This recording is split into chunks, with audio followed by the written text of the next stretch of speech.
Good afternoon, everyone. Today, April 18th, 2024, the Bond Oversight Committee meeting will begin at 11:30. I'm going to go first off with the roll call. Alfonso Lopez, here. Gina Blackman-Taylor. Here. Chad Conrad. Present. Abraham Camejo. Here. David Platt. Here. Matthew Del Falco. Here. Byron Goins. Are you with us, Byron, virtually? I will mark him as absence. Robert Gertison. Present. Nicole Lehman Donadio. Also absent. Todd Peterson, absent. And Ms. Yvette Williams, also absent. So, Valerie, we do have a quorum? Okay. Since we do have a quorum, we will carry forward. And we will move on to first item on the agenda, 1.01, and that will be a flag salute.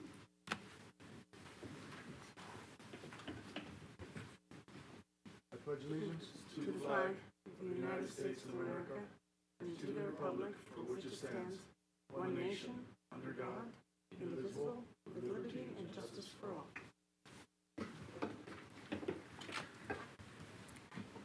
Thank you. Moving on to adoption of the agenda, 1.02.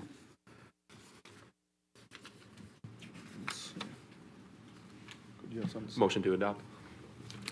We have a motion on the floor. We have a second by Mr. Gerson.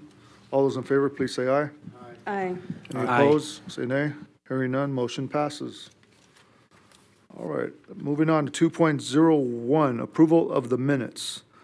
Mr. Del Falco, you had something you want to report on this? I just wanted to motion to make an edit here. There was something that I noticed wasn't included. I'd like to be included.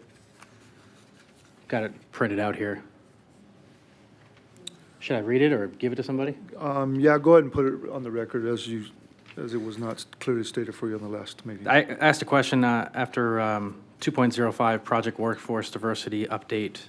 They said, first of all, thank you for everyone for your hard work. I think this is great work that you all have been doing. One thing that jumped out to me, there's a list of demographics, as I'd like to call them. I'm interested in where those came from, and the other, I think it was represented, was for mixed race, but I imagine that includes other disadvantaged communities, example, veterans, women, LGBTQ, and first of all, on the outreach part, some of these groups that I just mentioned aren't included here. There's no LGBTQ groups, for example. There's no veterans groups. There's no women's groups. So there was a conversation that took place at our last meeting that just wasn't represented in the minutes. Okay. Are there any other issues when it comes to amending the minutes of last month's meeting? Hearing none, then I will put on the floor for an approval of the minutes of last month's Bond Oversight Committee meeting. This is Gina Blackman-Taylor for the record. I'll motion to approve the amended minutes, provided that Matt provides that language to Valerie to be included. We have a motion on the floor from Ms. Taylor. Abraham, for the record, I second that motion. We have a second from Mr. Camejo. All those approve, say aye. Aye. Any opposed, say nay. Hearing none, motion passes. Also, was there any public comment on this issue? Hearing none. So moving on to 2.02, reports of the chairs of liaisons. We will begin with Mr. Chad Conrad with Finance Investment. Thank you, Al. Two meetings, calls, I should say, that we had, that I'll fill the committee in on, both relating to change orders, procedures, construction costs.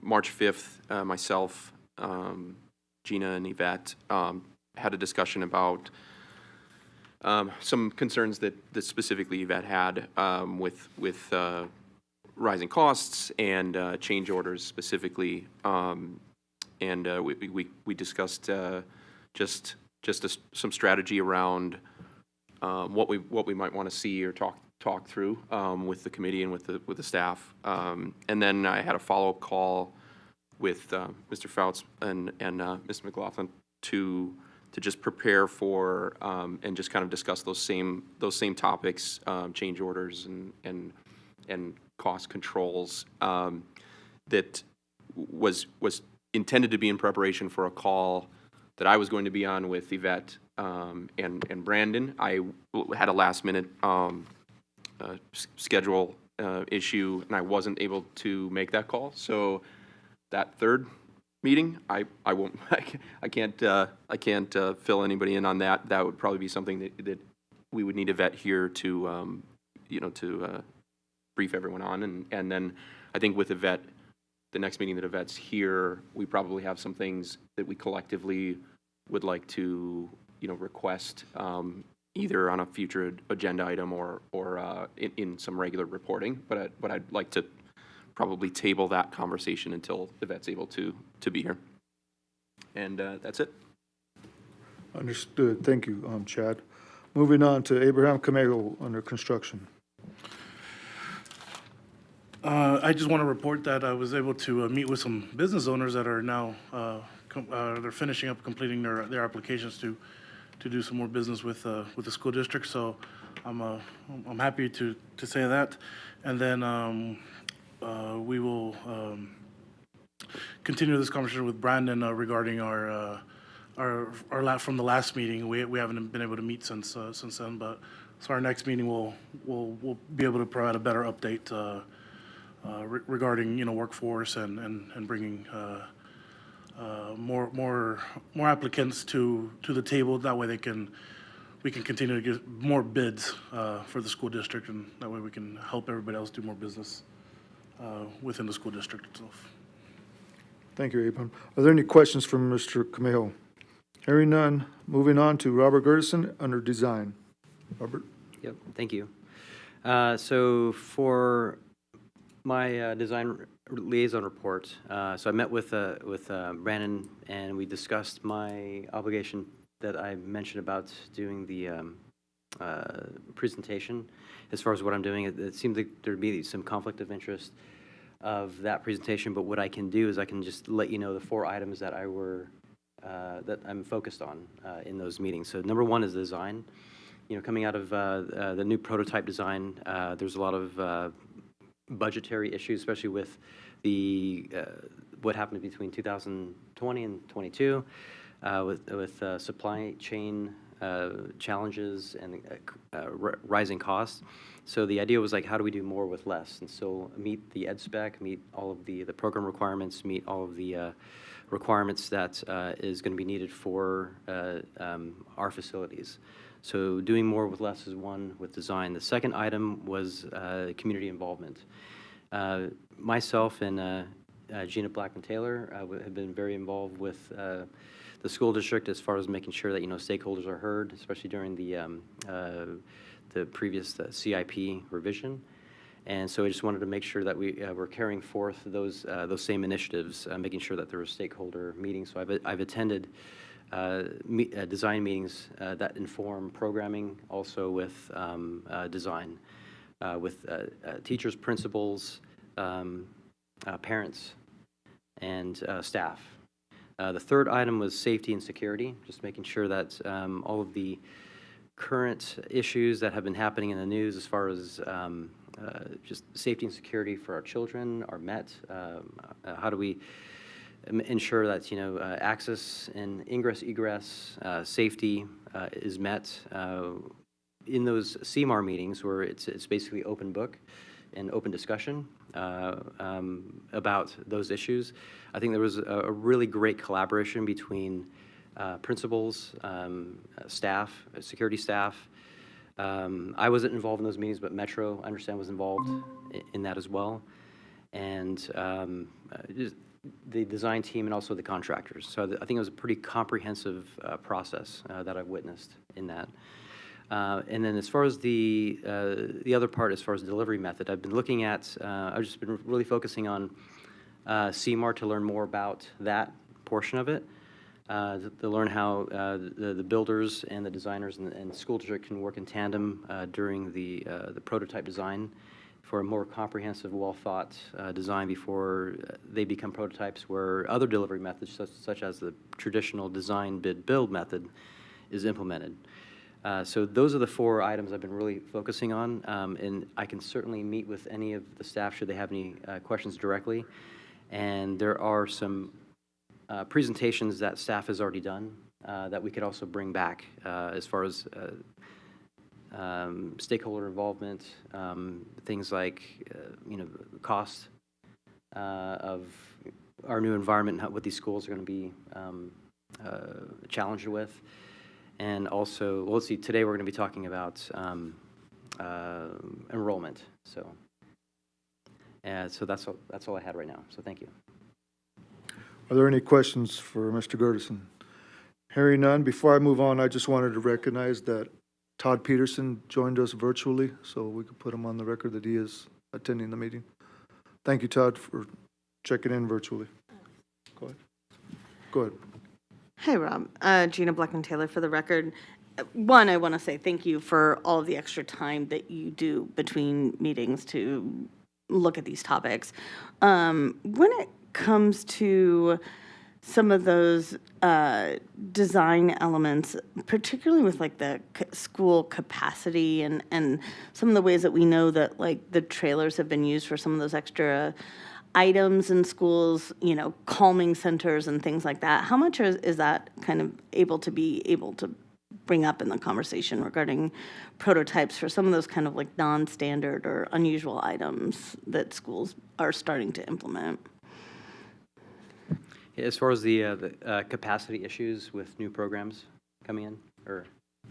Well, and maybe this is a Brandon question too, but like for my kids' elementary school, like there's, they've tried to create some calming centers, places where kids can go to kind of regroup, get a handle on themselves. And some of those times they've used a trailer space for that, depending, some of them they've used an old storage closet or so do you guys, how is that sort of feedback incorporated with the actual use of some of those spaces? So maybe that is more you and less Rob. Well, I'll just speak on that just real quick. I haven't been involved in those conversations, so I can't really speak to it in an informed position, but I'll defer to Brandon if he's got any information on that. Go ahead, Brendan. Yeah, Brandon McLaughlin for the record. Ms. Blackman-Taylor, yeah, the I'll call them accessory uses to the space, clearly vital to delivering educational content, were considered. So a lot of the things that you see in the new prototypes are the group rooms, the learning stair type attributes that allow for those other things to happen in our schools. But yes, in the past, those programs were happening in the school and they were taking over a classroom, which was impacting capacity. But we've tried to address the most amount of those we can feasibly account for in the new prototypes. Great, thank you. Okay, are there any other questions under design for Mr. Gertison from the board? Hearing none, moving forward to Mr. David Platt. Nothing to report at this time. Okay. Thank you, David. Moving on to site selection with Matt DeFalco. There's nothing to report this time. We did have a meeting with one of the school board trustees members at a school. Good conversations, but nothing to report at this time. All right, any questions for Mr. DeFalco? Hearing none, moving on to Gina Blackman-Taylor for Community Relations. Go ahead, Gina. Just that we've had, hi, this is Gina Blackman-Taylor for the record, just that we've had continuing conversations. Some of the more robust community input has been delayed with the delay of CIP 6, although there's still the intention to get public participation with that, as well as any sort of community master plan.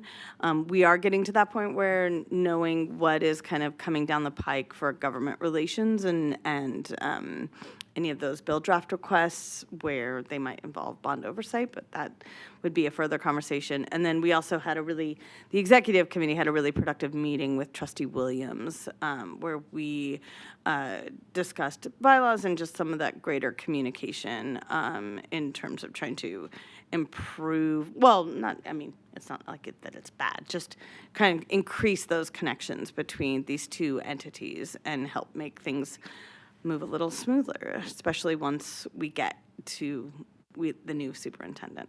That's it for me, unless anyone has any questions. Are there any questions for Ms. Blackman or any of the other liaisons with public comment under liaison representative reports? Hearing none, moving on to 2.03, report by the Clark County Board of Trustees liaison. Do we have a trustee here virtually? By chance? Does not look like it. So we're going to be moving on to 2.04, 2015 Capital Improvement Program summary status. Mr. Rodney Fouts, the floor is all yours, bud. Rodney Fouts for the record. Nothing's really changed too much on this other than we're still at $3.1 billion in revenues received. We had a bond sale today for another $200 million. That closes, I believe, on May 2nd. We go in and look at our expenditures to date. We're at $2.6 billion with another $556 million encumbered. That leaves us with an available balance of $465 million. However, you take into account that encumbered piece, we are in the negative $90.8 million. Essentially, what happens is when I make a comment like that, it's when we go into a contract, that full amount gets encumbered right away. It doesn't mean that the expenditures are hit yet, but anytime we have that, then we know those expenditures are going to be coming across on a regular basis over the construction period. Essentially, if we want to move on to the next document, 2.04B, limited amount of transactions on this short version. We have Southwest CTA. We had a net decrease of $52.6 million. That's because the budget was significantly higher than what anticipated for this project came out to be. Bracken Elementary Replacement School, an increase of $35.2 million. Darien Elementary School Replacement, an increase of $25.9 million. Hancock Elementary School Replacement, an increase of $31.5 million. Silverado High School Comprehensive Mod, an increase of $24.4 million. Chaparral High School Low Voltage Mod, an increase of $19.8 million. And Loomis Elementary School Comprehensive Mod, an increase of $10.9 million. All these projects have gotten their bids in, and those include the markup that we generally increase those projects by.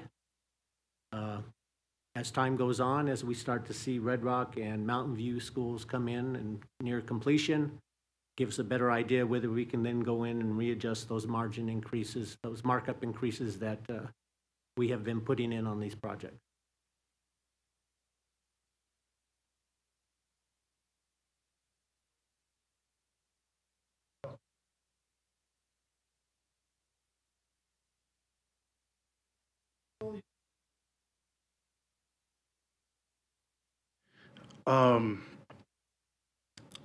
And with the enrollment of our students within the entire, school district, is it are we modeling, like, do we still need to continue to have all these replacement schools at the current plan for the enrollment thing? Because, you know, we're still seeing all these numbers just keep getting higher and higher. So, you know, it's not, like, I don't want to stop construction, but do we still need to have that forecast for the student population, I guess I want to say, with the enrollment numbers? Because I know that was a topic on the news recently. Yeah, Mr. Cameo, Brandon McLaughlin for the record. It's a multi-pronged response. I think the simplistic answer of it probably is yes, enrollment does affect what it is we build. Replacement schools are unique, though, in that they're replacing very aged structures, and it was already a goal of the Revision 5 to downgrade our capacity as we replace certain schools. But some of them are replacing very aged, dilapidated structures, so that needs to occur regardless. I think it definitely targets at what we target in a future CIP as far as new schools, because, yeah, we don't need to build as many entirely new, just for capacity's sake. It's more condition-based at this point.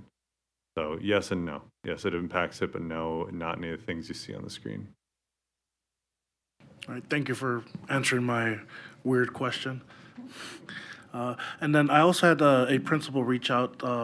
They're asking about if Valley High School is on, when would Valley High School be scheduled for a replacement or a big major update there?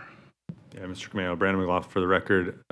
School by school, we can follow up with you, but there's a very complex process of when schools get any sort of improvements. So we can certainly follow up with you and that principal, though. All right, thank you so much. Are there any other questions? Chad, go ahead. Thank you.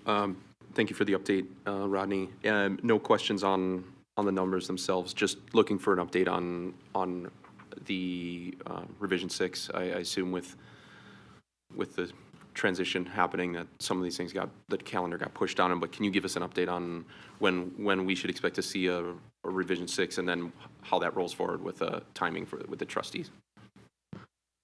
Mr. Conrad, Brandon McLaughlin for the record. Yeah, conversations are ongoing with the interim superintendent about what we do want to carry forward in a Revision 6, so we're not at a point of opening that yet, but certainly it's eminent to what would be the mission critical items, so that we maybe don't make bad decisions over not, if things are going to change ultimately as a result of, say, enrollment and other things, cost factors. So I don't have a timeline yet, but soon.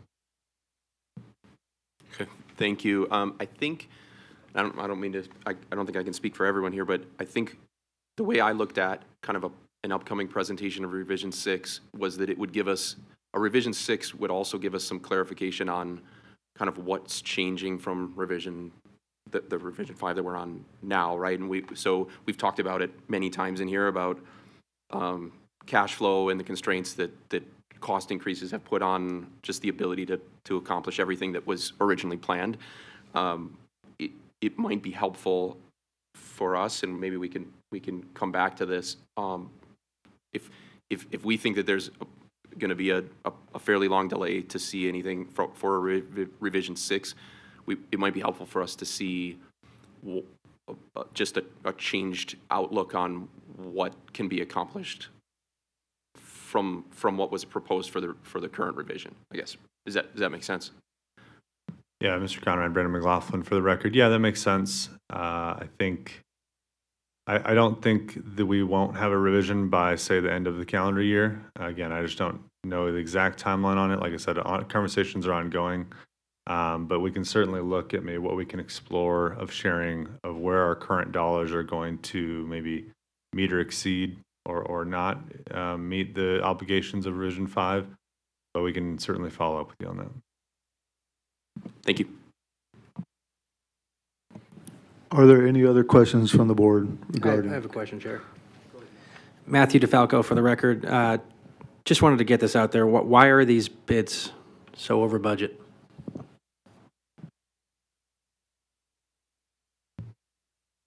Rodney Feltz for the record. One thing that we'll be representing in our Oversight school facility meeting that's coming up to issue our new bonds for the next calendar year. You can see that the producer price index is up 40% on construction items from February of 2020. That obviously includes items related to supply chain issues that were incurred. Obviously, the inflation factors that we're seeing drives all that up. Year-over-year inflation, you see it every day. Just heard today that food prices from 2020 are up 30%. So I can understand why these prices are increasing. The other side of the equation is obviously our contractors, when they're making these bids, I'm sure they, to some degree, they're trying to bring those numbers and provide some contingency on their behalf so they're not caught with their pants down on having to construct something that's not making them enough profit. So all those things factor into this equation. And right now, we are taking a conservative approach by doing a significant markup on these to cover our sides and not have our pants down around our ankles. But the reality is, as I said, if those markups on these projects are coming in better than we expect, then you'll see some of these prices come down in the future. Thank you for answering that question. Are there any other questions from the board pertaining to this capital improvement status? Hearing none, is there any public comment for the capital improvement status? Hearing none, so we're moving forward on to enrollment outlook. Mr. Rick Baldwin, the floor is all yours.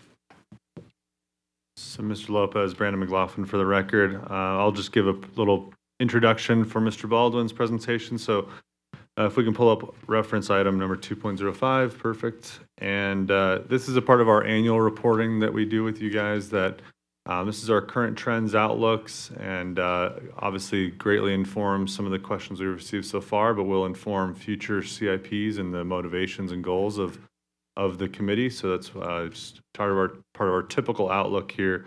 Some very good summary items that we'll cover in the very last slide here, but some great info to share out. So Mr. Baldwin. Thank you, Mr. Chair, members of the committee. Rick Baldwin for the record. So in this agenda, we'll be covering enrollments, Clark County births, our student yield calculations, and then finally enrollment projections for the next 5 years. Next slide. Oh, excuse me. Next slide. Next slide. First, we generate 2 different enrollment reports each month. These enrollment reports are extracted on the first day of the calendar month from the Infinite Campus Student Information System. This dissects the school enrollment by grade level for every school in the district. This report can be found on our webpage each month at dzg.ccsd.net under the Resources tab and the Enrollment Reports tab. A couple things to point out: that the image below is just a sample of this report. A couple things to point out when we're looking at enrollments. So if you, to draw your attention to the bottom school, Beckley Elementary School, the 5th grade enrollment there is 129 students, where their kindergarten enrollment is 88 and has been lower the last 2 years. So when we're looking at planning, we look at that. That's a 41 student decrease. So we look at that as they're going to lose 41 students likely next year. Also, as an example, the 4th school down, Alamo Elementary School, once again has a very large 4th and 5th grade class, 154 and 161 respectively. Once again, when we're looking in planning, we look at that they're going to see student enrollment decrease over the next 2 years. So just as an example of what we look at with that report specifically, as well as other information. Next slide. The second enrollment report that we generate each month is more of a summary. We refer to this as the monthly enrollment report. And this report looks at, as this September, what is referred to as count day enrollment as a baseline benchmark for the school year, and then tracks the enrollment gains, net gains and losses at each school and throughout the district throughout the calendar year. Once again, that first enrollment day of each month. Once again, this report can be found each month on our webpage at dzg.ccsd.net. The key takeaways on this, the third column from the left is the net enrollment change set since September. This example is using the January enrollment report. So this shows the net gains at each school. You can see there, Abston Elementary School, the top school, had a net loss of 17 students at that point, where the rest of the schools, or majority of those schools, saw a net increase in enrollment. Moving on, next slide. The next slide is captures what we refer to as our hotspot maps. Most of you have seen these and are very familiar with these. This represents and captures in a graphical form the difference between the school enrollment versus the program capacity at each school within the district. The left-hand side is elementary, the middle map there is middle schools, and then the far right is the high school hotspot maps for these schools. Once again, this is benchmarked as that September enrollment period. So these are calculated using that September enrollment count day.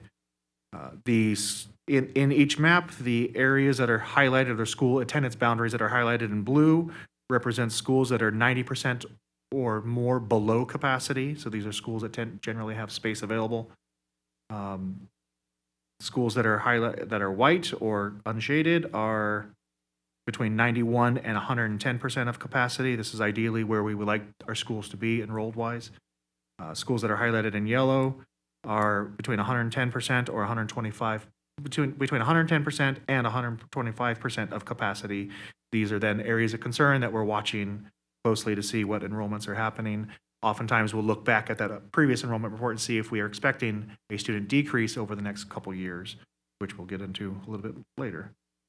Then finally, schools that are highlighted in red are 125% or greater above program capacity at each of these schools. Next slide, please. This next slide, this is a new report that we began generating, and this was actually at the request of the Attendance Zone Advisory Commission.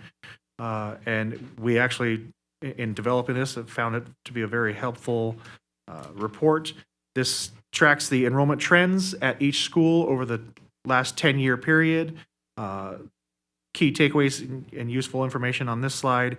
The far right-hand column is we added a trend line for each school, because you can actually track and see what's happening enrollment-wise at each school throughout the district.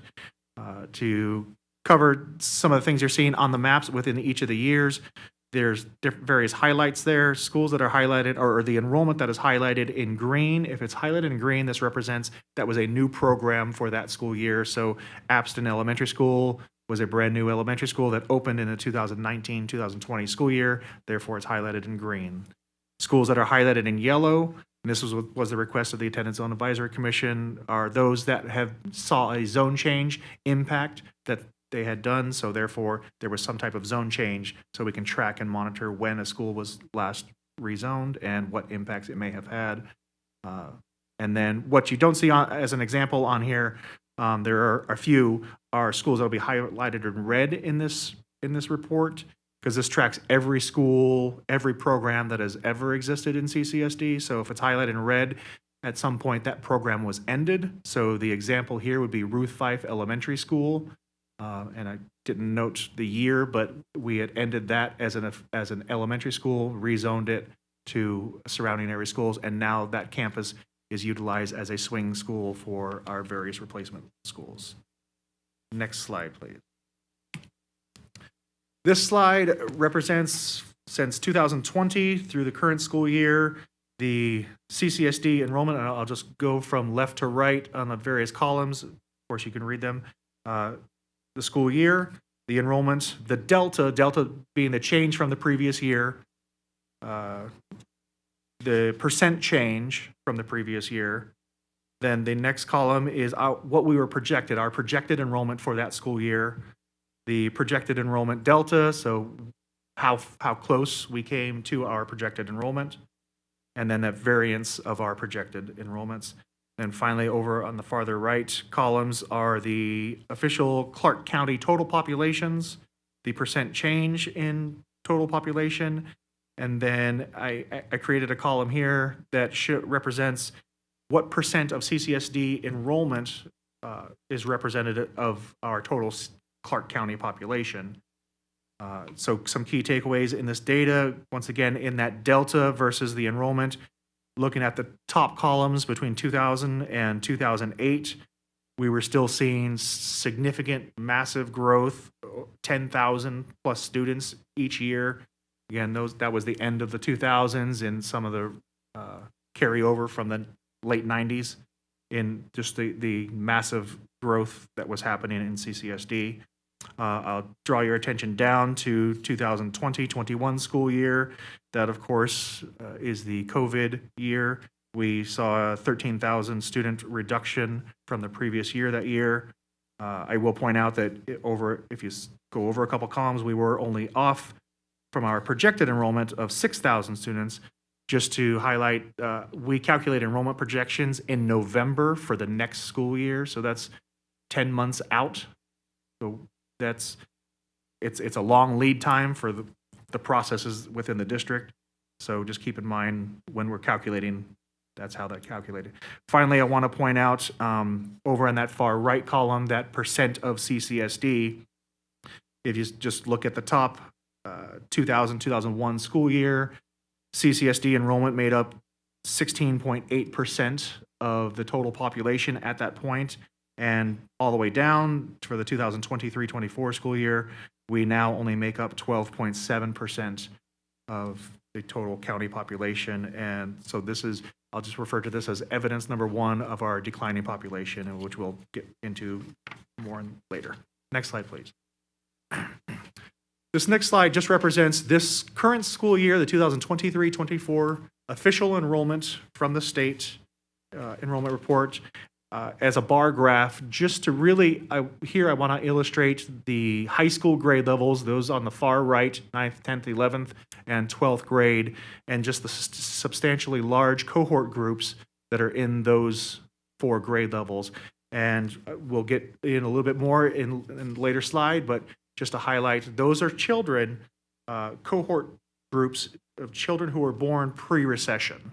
Pre-recession, the births were very substantial, and once the recession hit, as economics tends to influence family planning, and so we saw some significant decreases in student populations in subsequent years after the recession.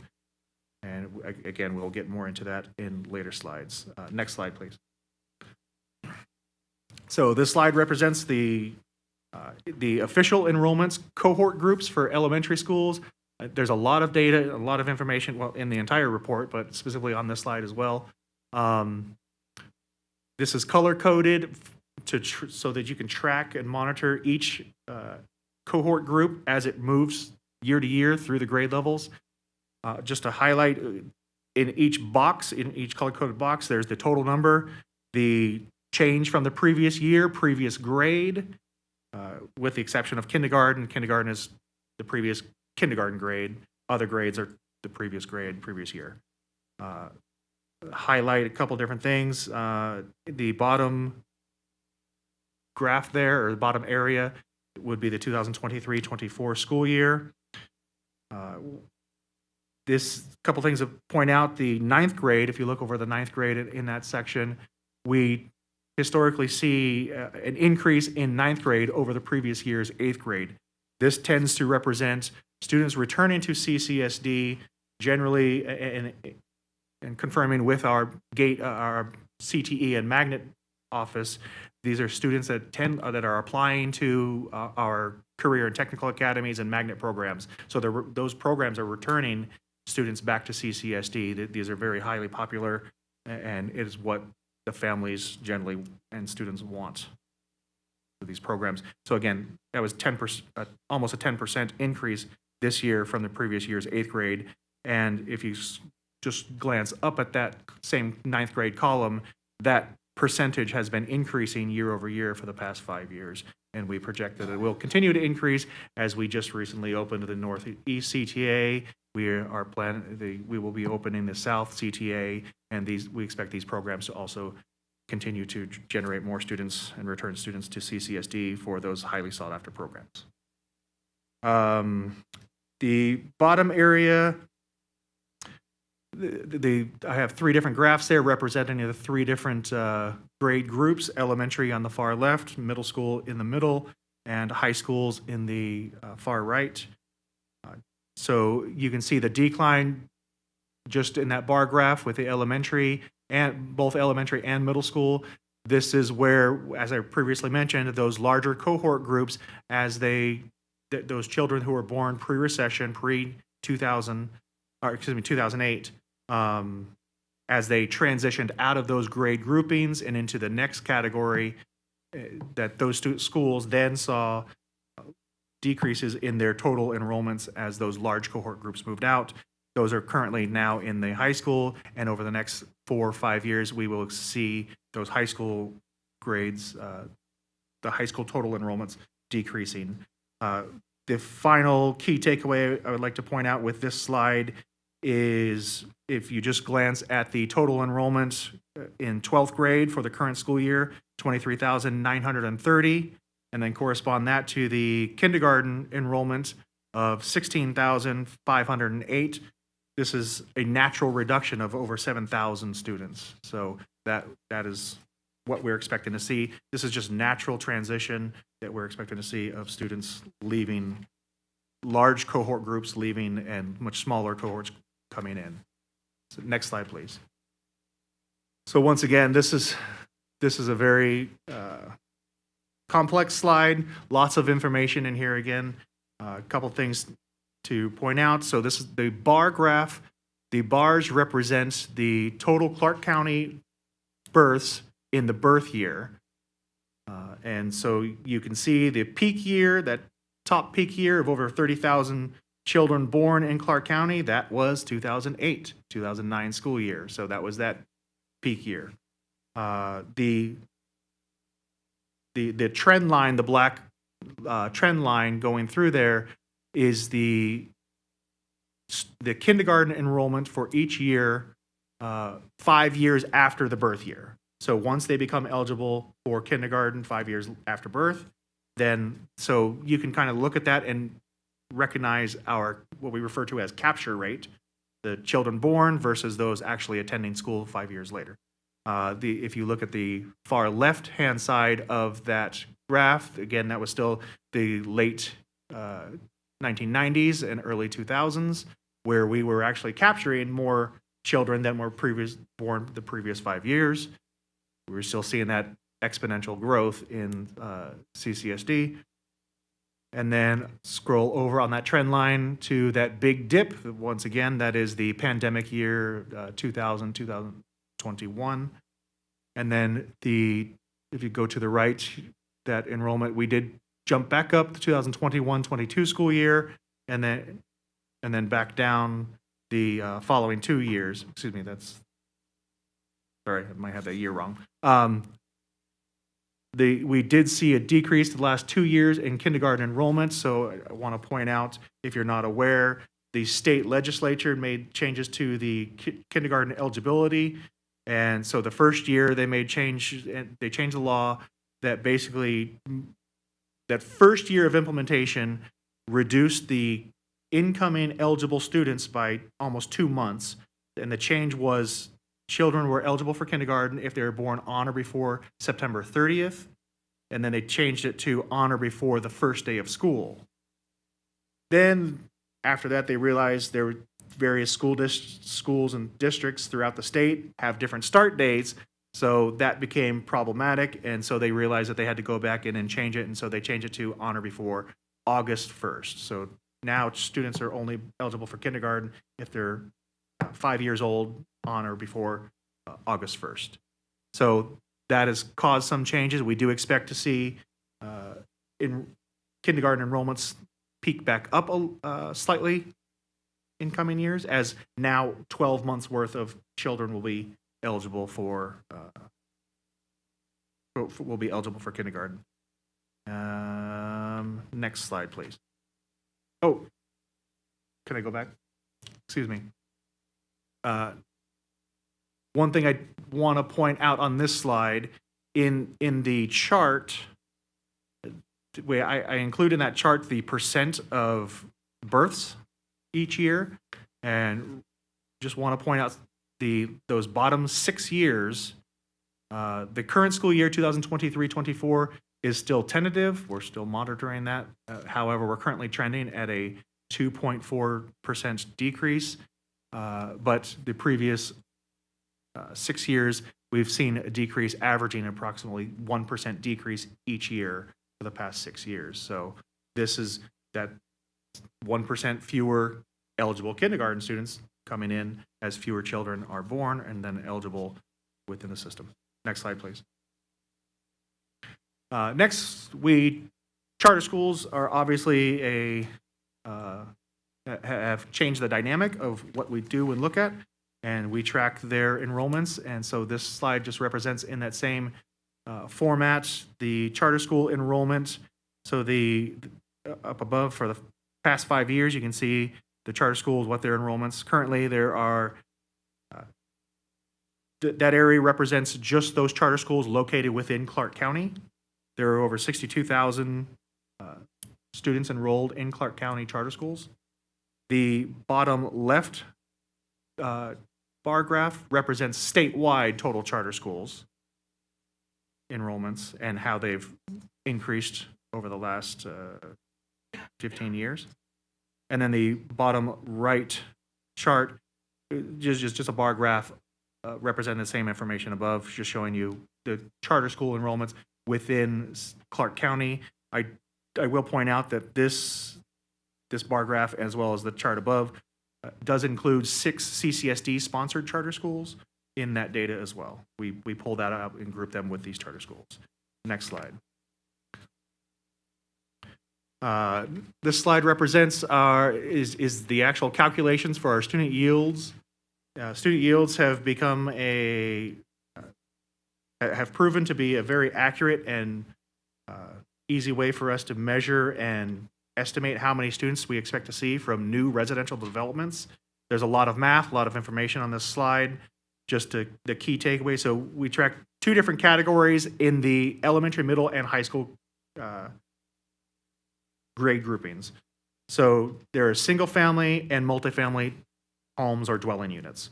Single family represents a single family home, mobile home, or townhouse, where multifamily represents apartments, multiplexes, and condominiums. The key takeaway here is in that lower left little box representing, this is the calculation. So for instance, for every 100 single family homes, we would expect to see 14 new elementary school students in that area.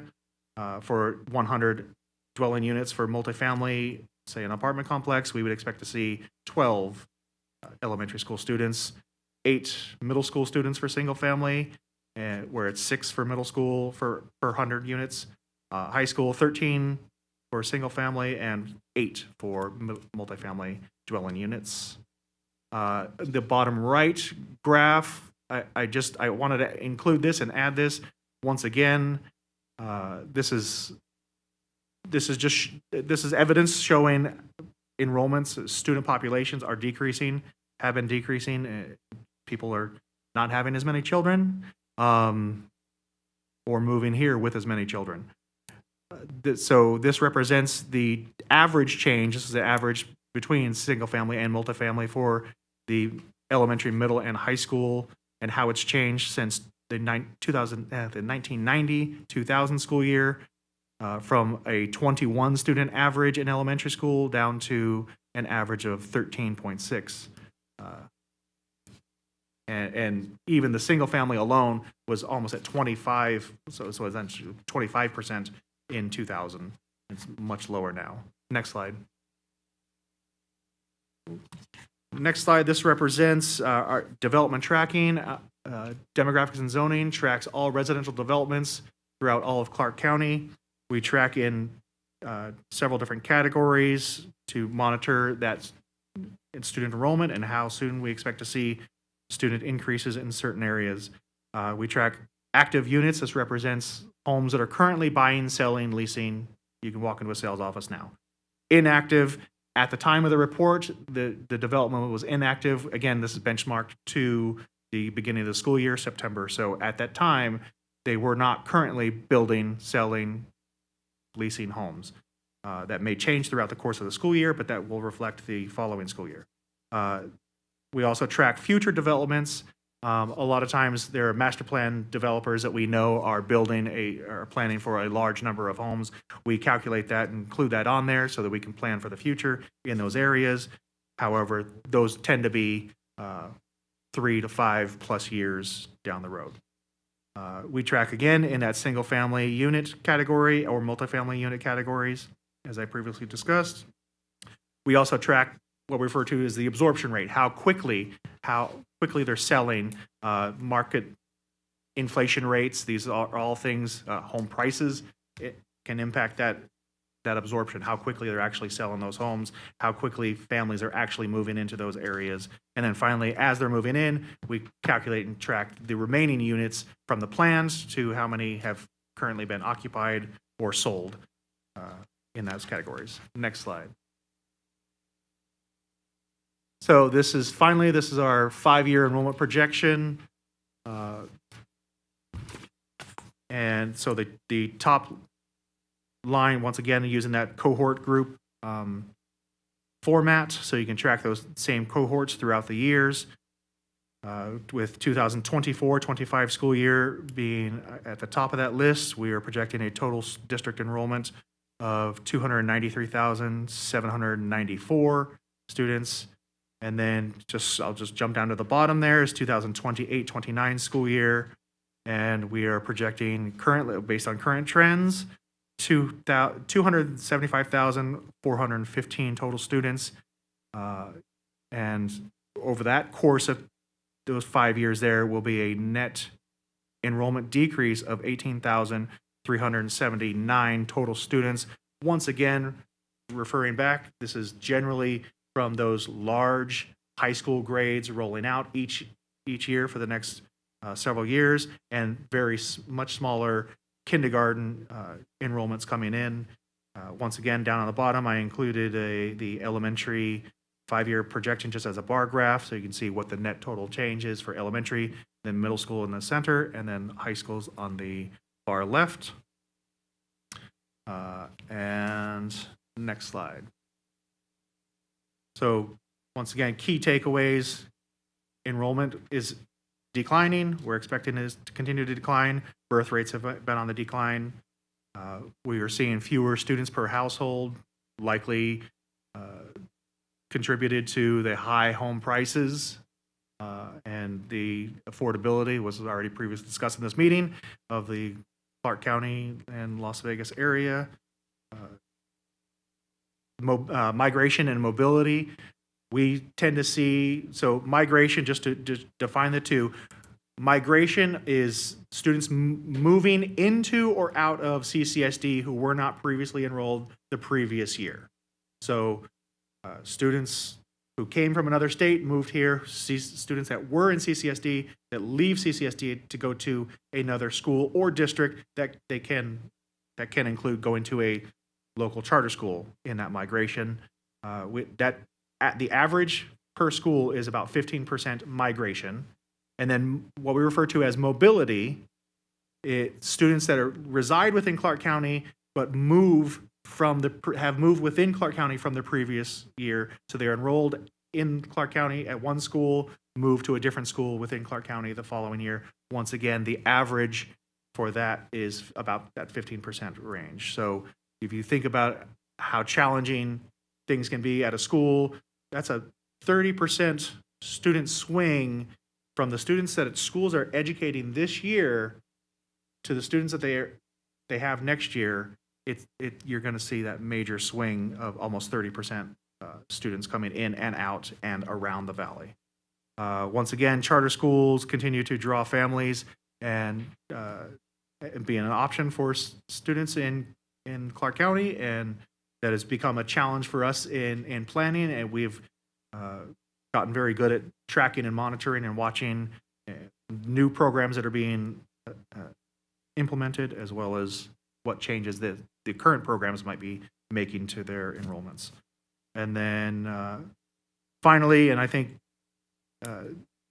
these conversations, this enrollment outlook does influence when we're looking at planning. We do adjust our considerations for future capital needs. Previously, Mr. Cameo, you had asked a question. We do take into account, even with our replacements, with the replacement schools, we try to right size, what we refer to as right size, the school, the new replacement school, to meet that program need for what we're projecting for. And that's all I have. Next slide, questions and answers. Questions? Are there any questions from the board for Mr. Baldwin pertaining to this? Go ahead, Gina. I'll give him a second to get some water first. That was a lot of talking. Gina Blackman-Taylor for the record. Thank you, Rick. I always find this report to be so in-depth and so informative and really helpful in terms of the things that we're talking about throughout the year. So really appreciate all of this work. And the first time I found hot maps on that dzg.ccsd.net site, I went down a wormhole of hot maps for a while. It's very fun. So I do have a couple of different questions. On page 7, we have that percent of CCSD enrolled as part of the county population. Have you ever pulled that out as a percentage of kids in the total population, or is that a statistic that's available so that we see what percentage of Clark County population are children, and then therefore subsequently what part of population CCSD is capturing, or is that contained in some of the other statistics you have here? Mr. Chair, members of committee, Ms. Blackman-Taylor, I have not specifically done that, but that could easily be done looking at using census data. I'm just curious. It's a curious to see if the drop is as pronounced because of declining children population that we would not see as severe of a decrease in terms of percentage of population in CCSD. Is my hunch, based on some of the things that you were saying. I don't know. No, not yet. I guess not. An observation at this point. So you did talk about this burst after middle school, and we've talked about that before, particularly seeing our hot maps in high school, and these magnet programs are part of what draws them to that. To that end, has there been consideration of expanding magnet at middle school in order to try and capture them? At this point, I can tell that we have a much lower capacity needs at those middle schools, but are there what's the word I'm looking for? Are there attempts or plans to increase magnets at middle schools that might see that sort of middle school population drive up, or is the main focus at the high school magnet programs? Mr. Chair, members of the committee, Ms. Blackman-Taylor, I'm very pleased to mention that next school year, for the 2024-25 school year, both Burkholder Middle School is becoming a full middle school magnet, and Johnston Middle School. These will both be STEM programs. And yes, we've been working over the last several years to try to get those implemented, and we received a grant for each of those from the federal government for the Magnet Schools Assistance Program. So in the same way that we've seen high school populations increase due to magnet programs, we can anticipate that we might see some bump in that middle school, or at least a stopping of that kind of drop off based on the popularity of the programs at the high school level and the way in which those compete with the charter schools. Yeah. Yes. And then if I find it, I will come back to it, because I thought I had written it down here, but I may have written it as we went along. So I'll let others chime in, and if I need to pop back up again, I will. Thank you again for all of this information. Are there any other questions for Mr. Baldwin? Go ahead, Matt. Mr. Baldwin, thank you very much for the presentation. I got two questions. In terms of mobility, when CCSD schools lose students to charter schools, do we have any data on how often we're getting them back at any point in time? Mr. Chair, members of the committee, Mr. DeFalco, we don't, that would be difficult. It would be a time-consuming endeavor. It's not saying we couldn't do it. We don't currently do it. When students leave CCSD, the reporting for leaving is lacking. Just the notification, sometimes they don't properly notify, so we don't necessarily know that they're going to a charter school or leaving the state entirely. We don't necessarily know. One thing we do tend to see, having looked at this for the last 25 years, we often see students that are in CCSD will leave, come back in a year or 2 years, but we do have seen students coming back, but that gets very difficult to monitor, and what time horizon you really say, if you have a student that returns 10 years later, is that really relevant information to, no, we don't, to answer your question, currently. I appreciate that. Thank you. I got one more. Page 5, the heat spot maps, you said red indicates 125% or greater above program capacity of each school. When our conversation happens regarding how many schools we need to build and where to build them, how critical is it that we decide to build new schools in those areas where we have the red spots on the maps? Mr. Chair, members of the committee, Mr. DeFalco, so when we're planning and citing those schools, that is our goal, is how is that school, how do we plan to download and reduce the capacity or the enrollments at those schools. So, and that can happen in several different ways. With a comprehensive, normal, zoned high school, that can mean AZAC has to then go forward and rezone the students that are now zoned to this school. In the case of, say, the South CTA or this year the Northeast CTA, those are less invasive methods, so students choose to enroll in those programs.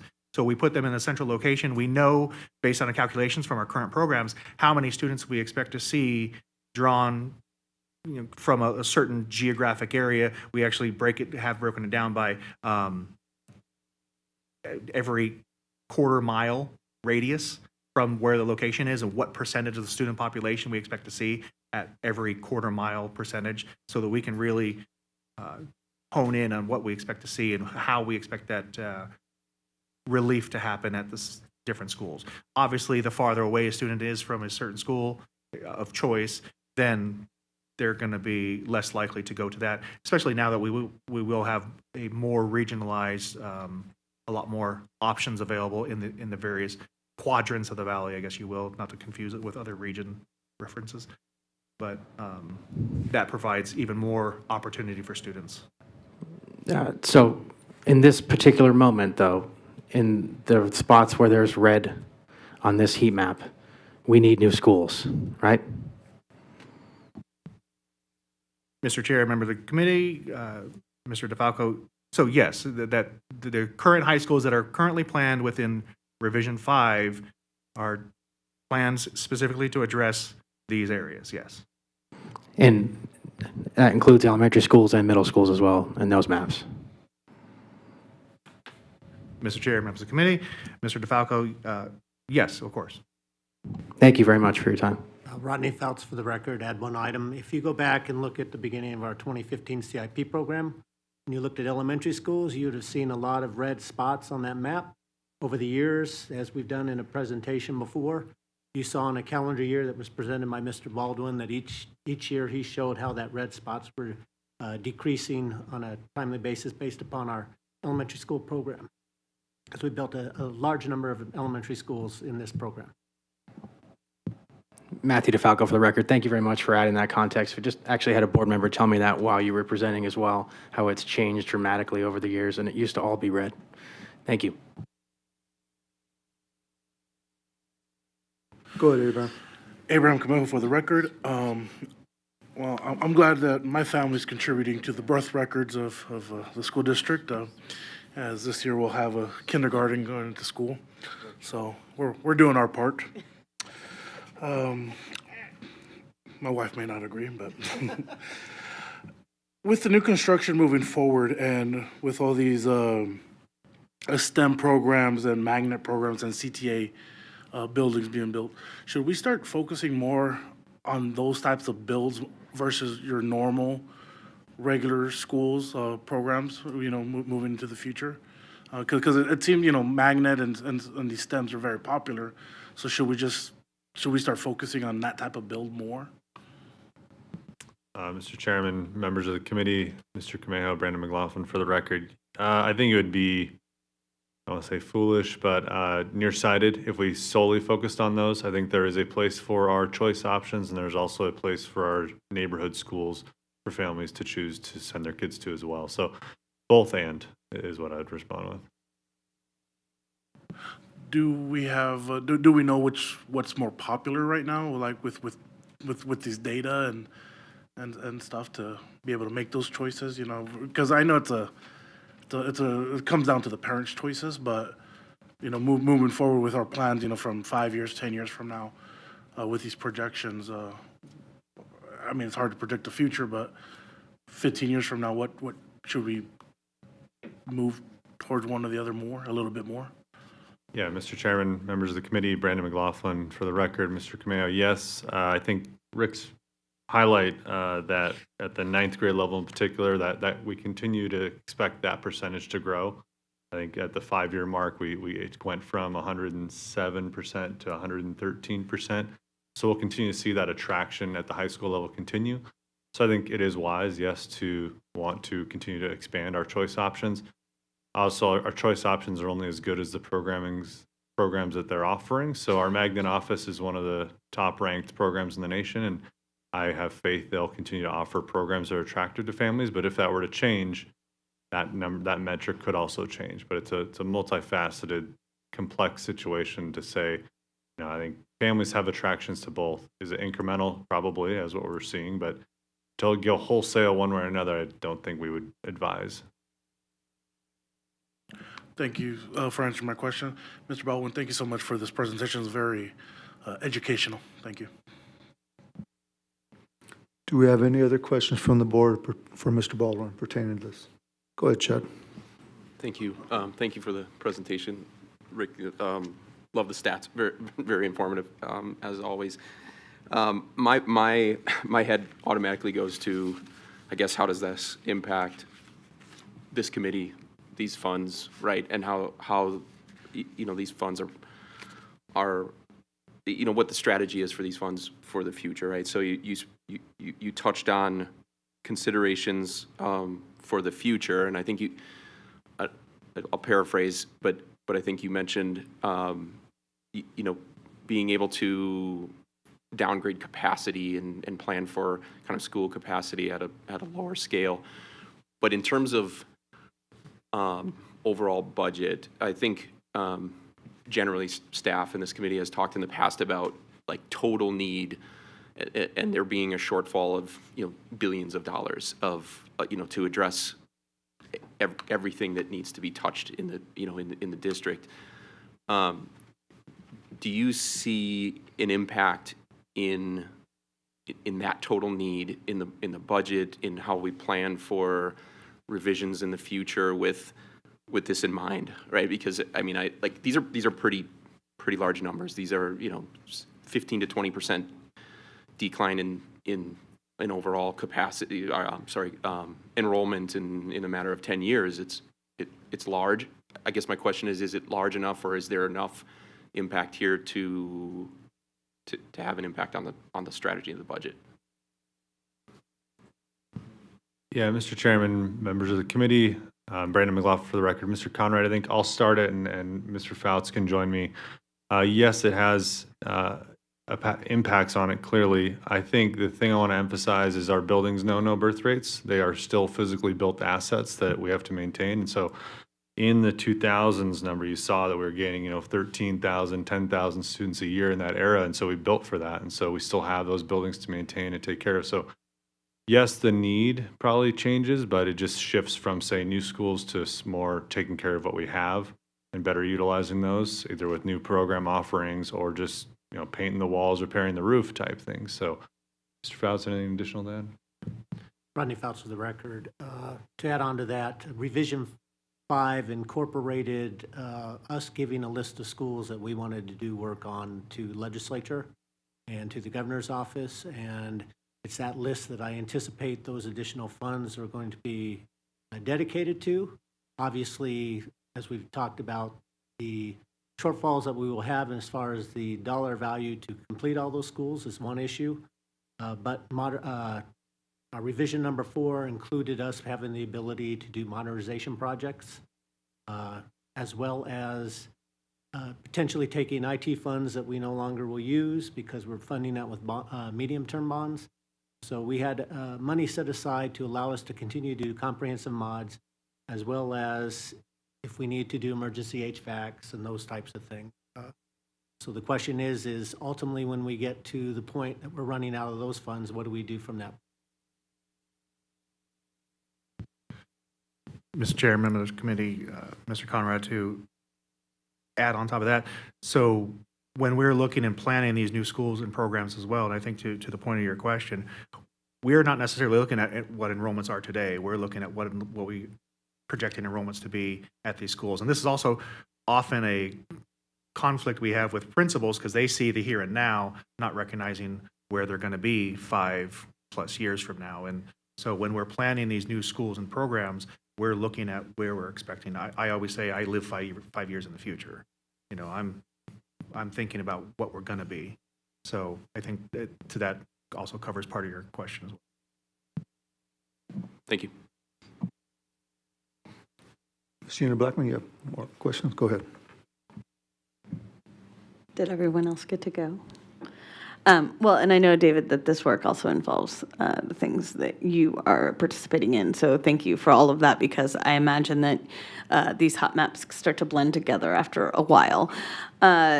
So I did find where I had written them in my notes, Gina Blackman Taylor for the record.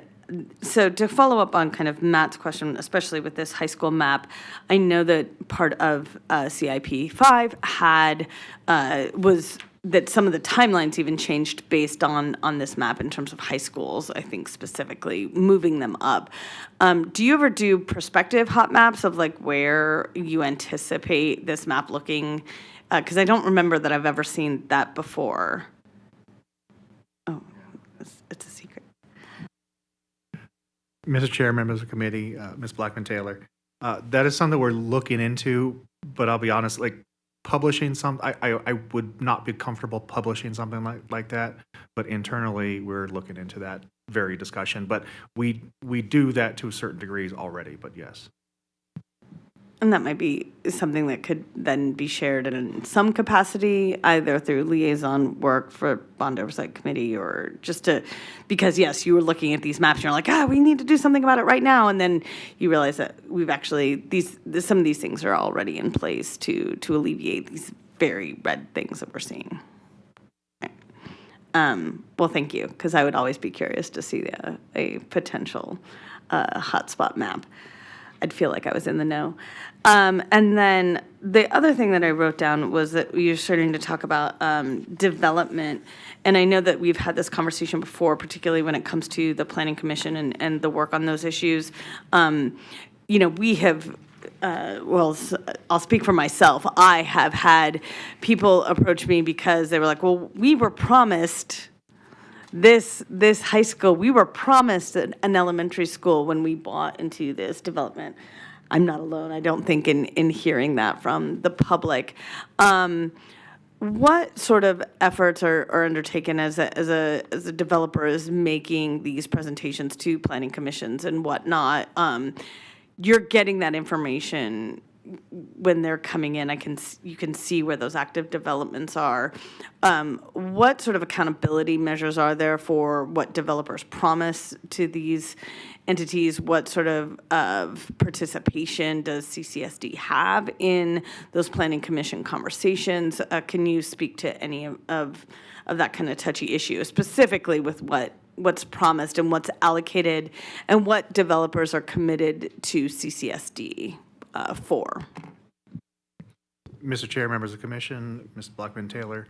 So our real property management department works with all residential development, master plan developers typically, and they work with them on a development agreement for space and sites for schools. And that also uses that student yield calculation. So, it's just on a much larger, whatever their total scale is for their total master plan that they might be developing. And then we decide how many school sites we need to set aside based on the total number of residential units. And then we work with them very closely. A lot of times, yes, I actually just had a phone call from a former employee this week that was asking, she was looking at buying a home in an area and it says there's a new school. On the sign, they put the signs up on these sites. However, we as CCSD have nothing currently scheduled for that sign. Yes, that site, we don't even have ownership yet of that land, but there's just an agreement with the developer. But we have nothing scheduled currently, and that is a much larger, you guys are part of what that whole process actually is. Gina Blackman-Taylor for the record. So to follow up on that, what sort of contractual requirements do developers have to CCSD? It's just they have to set aside the land and CCSD has to purchase the land. Are there any portion of their funds or development funds that become dedicated? I know the answer. I think I know the answer to this, but become dedicated to the building of these structures. So, Mr. Chairman, members of the committee, Ms. Taylor, or Blackman-Taylor, Brandon McLaughlin for the record. There's multiple set-aside vehicles, shall we call them. There's master developer agreements where they do have clearly set-aside lands. There's also the maybe more historic route where we knew where a developer was building and we worked in conjunction with BLM or others of how we procured our own land within those same developments. So there's a myriad of ways that we procure set-asides. I don't think there's any one single answer though, but we try to work with any proposed development and just have land identified one way or another. But CCSD Facilities is responsible then for any development of that land or purchase of that land. Essentially, most developers are just required to set aside or at least allocate an idea of a future school. Correct. Mr. Chairman, members of the committee, Brandon McLaughlin for the record, Ms. Blackman-Taylor, yes, they don't develop them for us. We develop on the land that they are given to us in one means or another. And without necessarily a financial, this is Gina Blackman-Taylor for the record, and not necessarily a financial commitment to CCSD to participate in building that school. Mr. Chairman, members of the committee, Brandon McLaughlin for the record, Ms. Blackman-Taylor, I'd have to historically look if there's any financial contribution towards it, but to my knowledge, there's not a widespread policy on that. Thank you very much. Are there any other questions from the board pertaining to the enrollment outlook? Hearing none, well, I do have a question just for Alfonso Lopez for the record. You mentioned, Mr. Baldwin, in your report there were 6 charter school sponsored by the CCSD. What's the difference from a CCSD sponsored charter school than like a Mater Academy down there on Bonanza? Mr. Chair, members of the committee, I don't know that I would be the best to answer that specifically. My understanding is these 6, they control their own budgets. Just CCSD provides oversight into some of their educational practices and compliance with the state. But I'm not the expert on charter schools. I only track them. I don't know how they actually work. This is Sammy Randolph, legal counsel. With this CCSD-sponsored charter schools, CCSD is the actual sponsor and liaison between that charter school and the state. With the other charter schools that are also public schools, the State Public Charter School Authority sits as their governing institute, overarching organization is the liaison between the charter schools and the state. So that's a distinction, whether it's overseen by CCSD as a sponsor or the State Public Charter School Authority. Thank you. Al Lopez for the record. I'll just follow up. Does CCSD also provide teachers and principals for those charter schools that are sponsored by CCSD? When operating as a charter school, the management is overseen by, they have individual boards. So those employees are not CCSD. They're employees of the charter school. We are simply the sponsor. Gotcha. Okay, thank you very much. Are there any other questions pertaining to enrollment outlook for Mr. Baldwin or staff from the board? Seeing none, is there any public comment pertaining to enrollment outlook? Seeing none, moving on to 2.06, questions and/or removal of items for motions and tasking for liaison taskings. We do have one here on the agenda. It pertains to analysis of district cost savings and options to provide access to a larger population of students. This did come from staff member, BOC member, Ms. Williams. She is currently not present, so I will make the motion to table this until we have Ms. Williams' presence, or is there anything you want to report on at this time, Ms. McLaughlin? Gina Okay. Blackman Tegeler for the record. I'll second that motion. Okay, all those in favor, please say aye. Aye. Opposed? Nay. Hearing none, motion carries. Okay, moving on to 3.01, public comment. Is there any public comment out there for today's Bond Oversight Committee? Seeing none, is there any comment here from the board pertaining to this particular item? Okay, hearing none. Isn't there a motions or future agenda items? Is there something you want to say for information purposes at this point, Mr. Taylor? Yeah, usually we do have in this point in time, if there's any future agenda items that any of the board wants to put on. Is there any future agenda items possibly? Hearing none. Okay, then, I guess according to this, I'm ready for a motion to adjourn. Motion on the floor to adjourn today's meeting. Abraham Camejo for the record. I motion to adjourn this meeting. We have a motion on the floor.